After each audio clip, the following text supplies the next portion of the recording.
नमस्कार दोस्तों, कैसे हो आप लोग? उम्मीद करता हूँ कि आप सभी बिल्कुल बढ़िया होंगे और अच्छी तरह से अपनी जिंदगी एंजॉय कर रहे होंगे। दोस्तों, आप देख रहे हो अंधेरा कहानी। तो आज की कहानी बिहार के एक बहुत ही पुराने और सुनसान गांव की है, जिसका नाम था देवनगर। ये गांव दिन के समय बिल्कुल नॉर्मल लगता था। बच्चे खेलते थे, लोग अपने काम में लगे रहते थे और सब कुछ एक आम जिंदगी की तरह चलता था। लेकिन जैसे ही रात होती थी, पूरा गांव जैसे डर के साए में आ जाता था। लोग अपने अपने घरों के दरवाजे और खिड़कियां बंद कर लेते थे और कोई भी बाहर निकलने की हिम्मत नहीं करता था, क्योंकि गांव के लोगों के बीच एक ही बात बहुत मशहूर थी कि गांव के बाहर जो काला जंगल है ना, वो साधारण जंगल नहीं है, वो जिंदा है। लोग कहते थे कि उस जंगल के अंदर कुछ ऐसा है जो इंसान के दिमाग को कमजोर कर देता है।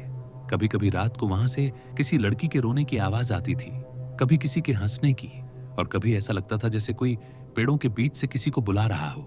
बहुत साल पहले इसी गांव में एक बहुत बड़ा हादसा हुआ था। एक लड़की थी जो इसी गांव की रहने वाली थी, लेकिन लोगों ने अंधविश्वास में आकर उस पर गलत आरोप लगा दिया और गुस्से में गांव वालों ने उसे उसी जंगल के पास जला दिया था। उस दिन के बाद से जंगल और भी ज्यादा डरावना हो गया। लोग कहने लगे कि उस लड़की की आत्मा अब भी वहीं भटकती है और जो भी उस जंगल के करीब जाता है वो या तो वापस नहीं आता या फिर बदल जाता है। इसी गांव में एक लड़का रहता था जिसका नाम था आर्यन। उम्र करीब 21 साल, दिखने में सीधा साधा लेकिन अंदर से बहुत ही समझदार और इमोशनल। आर्यन को बचपन से ही इन सब कहानियों पर यकीन नहीं था। उसे लगता था कि लोग बस डर फैला रहे हैं, लेकिन उसके अंदर क्यूरियोसिटी बहुत ज्यादा थी और यही क्यूरियोसिटी उसे बार बार उस काले जंगल की तरफ खींच ले जाती थी। फिर एक दिन गांव में एक नई लड़की आती है जिसका नाम था सिया। शहर से आई हुई एक बहुत ही शांत और खूबसूरत लड़की, लेकिन उसकी आंखों में एक अलग सी उदासी थी, जैसे वो किसी दर्द को छुपा रही हो। सिया के पिता का ट्रांसफर इसी गांव के स्कूल में हो गया था, इसलिए उन्हें यहाँ आना पड़ा। शुरू में सिया को यह गांव बहुत अजीब लगता था। लोग कम बोलते थे, सबके चेहरे पर एक अजीब सा डर था और रात को जब वो खिड़की से बाहर देखती थी तो उसे लगता था जैसे दूर उस जंगल के अंदर कोई रोशनी जल और बुझ रही हो। धीरे धीरे आर्यन और सिया की मुलाकात होने लगी। पहले मंदिर के पास, फिर नदी किनारे, फिर गांव के छोटे से बाजार में। दोनों के बीच एक अजीब सा कनेक्शन बन गया था। आर्यन को सिया में एक सुकून मिलता था और सिया को आर्यन में एक भरोसा। और ये दोस्ती कब प्यार में बदल गई, दोनों को पता ही नहीं चला। लेकिन आर्यन के अंदर एक राज था जो वो किसी को नहीं बताता था। वो हर रात चुपके से घर से निकल जाता था और सुबह थका हुआ, कभी कभी डरा हुआ वापस आता था।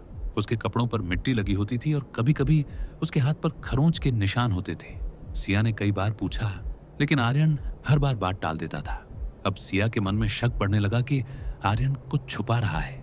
एक रात सिया ने ठान लिया कि वो सच जानकर रहेगी। रात करीब 12 बजे आर्यन अपने घर से निकलता है। आसमान में आधा चांद था और हवा बिल्कुल शांत थी। वो सीधे गांव के बाहर उस काले जंगल की तरफ चल देता है।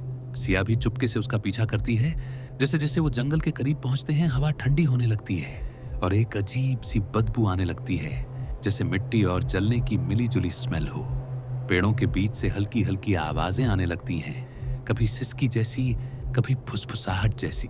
सिया का दिल बहुत तेज धड़क रहा होता है, लेकिन वो रुकती नहीं। आर्यन बिना पीछे देखे जंगल के अंदर चला जाता है और सिया भी डरते डरते उसके पीछे अंदर चली जाती है। जंगल के अंदर पहुंचते ही अंधेरा और गहरा हो जाता है। ऐसा लगता है जैसे रोशनी भी वहां आने से डर रही हो। पेड़ ऐसे खड़े थे जैसे कोई इंसान उन्हें देख रहा हो। अचानक सिया को एक आवाज सुनाई देती है। सिया, वो रुक जाती है। उसका पूरा शरीर कांपने लगता है, लेकिन फिर भी वो आगे बढ़ती है। तभी उसे दूर एक सफेद कपड़ों वाली लड़की दिखाई देती है। उसके बाल बहुत लंबे थे और चेहरा आधा जला हुआ था। वो लड़की आर्यन के सामने खड़ी होती है और कहती है, तुम फिर आ गए, तुमने अपना वादा तोड़ दिया। आर्यन नीचे देखकर कहता है, मैं मजबूर था, मैं उसे नहीं छोड़ सकता था। सिया ये सुनकर टूट जाती है। उसे लगता है आर्यन ने उसे धोखा दिया, लेकिन सच उससे कहीं ज्यादा डरावना होता है। अचानक हवा तेज हो जाती है, पेड़ हिलने लगते हैं और वो लड़की जोर से चिल्लाती है, तुमने मुझे छोड़ दिया था, अब मैं किसी को नहीं छोड़ूंगी। सिया डर के गिर जाती है और वो आत्मा उसकी तरफ बढ़ने लगती है। आर्यन चिल्लाता है, सिया भागो यहां से, ये इंसान नहीं है। लेकिन तब तक बहुत देर हो चुकी होती है।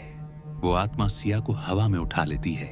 सिया की सांसें रुकने लगती हैं। आर्यन अपनी जान की परवाह किए बिना अपने गले से एक पुराना ताबीज निकालता है जो उसकी माँ ने उसे दिया था और जोर से जमीन पर फेंक देता है। जैसे ही ताबीज गिरता है, पूरे जंगल में एक तेज सफेद रोशनी फैल जाती है। एक भयानक चीख गूंजती है और सब कुछ सेकंड के लिए थम जाता है। फिर अचानक सब शांत हो जाता है। सिया जमीन पर बेहोश गिर जाती है और जब उसकी आंख खुलती है तो वो गांव के बाहर होती है, लेकिन आर्यन वहां नहीं होता। गांव वाले कहते हैं कि उस रात के बाद आर्यन कभी वापस नहीं आया। कुछ लोग कहते हैं वो उसी आत्मा के साथ जंगल में खो गया और कुछ लोग कहते हैं कि वो आज भी वहां किसी को बचाने के लिए भटक रहा है। सिया हर रात उस जंगल को देखती है और उसे लगता है जैसे आर्यन उसे अभी भी बुला रहा हो। हवा में बस एक ही आवाज आती है, सिया वापस आ जाओ। लेकिन अब कुछ भी पहले जैसा नहीं रहा, क्योंकि उस रात उस जंगल में प्यार भी खो गया और डर भी। और दोस्तों, यही थी आज की अंधेरी कहानी। अगर आपको ये कहानी अच्छी लगी हो तो वीडियो को लाइक जरूर करना, अपने दोस्तों के साथ शेयर करना और चैनल को सब्सक्राइब करना मत भूलना। और कमेंट करके जरूर बताना कि आपको ये हॉरर लव स्टोरी कैसी लगी। धन्यवाद दोस्तों, मिलते हैं अगली कहानी में।